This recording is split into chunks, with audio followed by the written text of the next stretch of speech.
მიღებულია ლაშას ტელეფონი? დიახ, მაგას ვადასტურებ. ეგრეთ წოდებული დაცული ტელეფონი, რომლითაც ზებნილი დავით მიქაძე ადვოკატ სიცოცხლის მოსპობით დაემუქრა, გამოძიებამ უკვე ამოიღო. ეს მტკიცებულება და ჩვენება საკმარისი აღმოჩნდა შინაგან საქმეთა სამინისტროსთვის, რომ ოთარ ფარცხალაძის ახლოგარემოცვის წევრისთვის ბრალი წარედგინათ. ქვეყნიდან გაქცეულ დავით მიქაძეს ახლა კიდევ 10 წლით თავისუფლების აღკვეთა ემუქრება. მიქაძესთან კონდუქტორი კონტაქტი გეცემით, მაგრამ ნამდვილად ვიცი, რომ რაიმე მსგავსი მუხარისმაირი საბირი რო არ ქონია, ძალიან ზუსტად ვიცი ამბავი, რა ვიცი, მე ჩემცასია ცნობილი.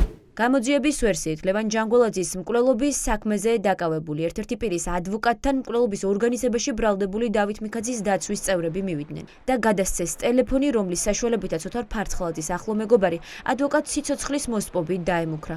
დავით მიქაძის დაცვის წევრი ლაშა მაისურაძე ახლა სასამართლო პროცესის ჩანიშვნის მოლოდინშია. პლატფორმას იყენებდა კავშირზე რომ გასულიყო დავით მიქაძე. მაგასთან დაკავშირებით ჯერჯერობით თავ შევიკავებ. მაგ თქვენს კითხვაზე პასუხი რო გაგცეთ. წაყენებულ ბრალს არ აღიარებს და იმ საგამოძიებო მოქმედებებში, რომელიც საგამოძიებო უწყებამ ჩაატარა, ყველაფერში მიიღო მონაწილეობა. რა ხელშეშლაზეა საუბარი ლაშას მხრიდან, როდესაც მან მხოლოდ და მხოლოდ თუ რამე გააკეთა დაუშვათ ეს ჯერ კიდე დასადგენია მისი მოქმედებები რა გააკეთა და რა არ გააკეთა. ერთი ზედმეტი სიტყვა არ აქვს ჩემი კოლეგისთვის ნათქვამი. ლაშა მაისურაძესთან ერთად ჩვენება მისცა გიორგი ბერიაშვილმაც. მან პოლიციის მთავარი სამმართველო 8 საათიანი გამოკითხვის შემდეგ დატოვა. ბერიაშვილი ფარცხალაძის ახლოგარემოცვის და ადვოკატ გიორგი ბარდაველიძის საერთო ნაცნობი აღმოჩნდა და ლაშა მაისურაძის დაზარალებულ უფლებადამცველთან შეხვედრა სწორედ მან დააორგანიზა. იმ დროს სანამ მე წავიდოდი საგამოძიებო ორგანოში, ვათვალიერებდი ჩემზე ხომ არ იყო ვინმე ისეთი პიროვნება ხო არ იდგა იქ, რომელიც ადევნებას განახორციელებდა, ან ავტომობილი რაღაცა საეჭვოდ ხო არ გადაადგილდებოდა. ჩიხებით გამოვედი და არა მთავარი გზით გამოწმებენ, მე როგორი რეაქცია მქონდა მომხდართან დაკავშირებით. მივწერე მას მოკლედ ტექსტური შეტყობინება, ღიმილებით, გულებით, რომ არ ეფიქრათ იმასთან დაკავშირებით, რომ მე ვიყავი აღელვებული და ვაპირებდი საგამოძიებო ორგანოში წასვლას. ადვოკატ გიორგი ბარდაველიძის წინააღმდეგ ზეწოლა მას შემდეგ დაიწყო, რაც იმ დროისთვის მისმა დაცვის ქვეშ მყოფმა ალაპარაკება გადაწყვიტა. როგორც კი საქმეში სანდრო წივწივაძის ჩვენება გაჩნდა, სადაც ლევან ჯანგოლაძის შეკვეთილი მკვლელობის საქმეში იარაღის უკანონო გასაღების ფაქტზე დაკავებულმა პირმა ხელი დავით მიქაძეს დაადო, არსებული ინფორმაციით მუქარები ბრალდებულზეც და მის ადვოკატზეც განხორციელდა.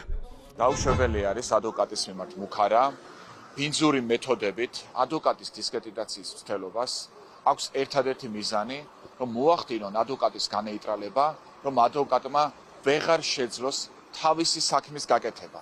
რა თქმა უნდა, ჩემს მიმართაც ყველამ კარგად იცის, რომ მქონდა ადგილი სხვადასხვა ბინძური მეთოდებით ჩემი დისკრედიტაციის მცდელობისა, თუმცა ეს ყველაფერი ჩემზე არანაირ ზემოქმედებას არ მოახდენს არასდროს. პირიქით, ბევრად უფრო მეტი შემართებით გავაკეთებ ჩემს საქმეს. სანდრო წივწივაძის საქმეზე წინა სასამართლოს ხდომა 9 ოქტომბერსაა ჩანიშნული. არსებობს მოლოდინი, რომ დაანონსებული მხილება, რომელიც ბრალდებულმა მთაწმინდის საძმოს დაუანონსა, აღარ იქნება. სავარაუდოდ წივწივაძე სასამართლოს წინაშე შეცვლის იმ ჩვენებასაც, სადაც მან ხელი დავით მიქაძეს დაადო. გიორგი ჯოხაძე საერთოდ არ არის ნახსენები ბრალდებულ სანდრო წივწივაძის არც ერთ ჩვენებაში.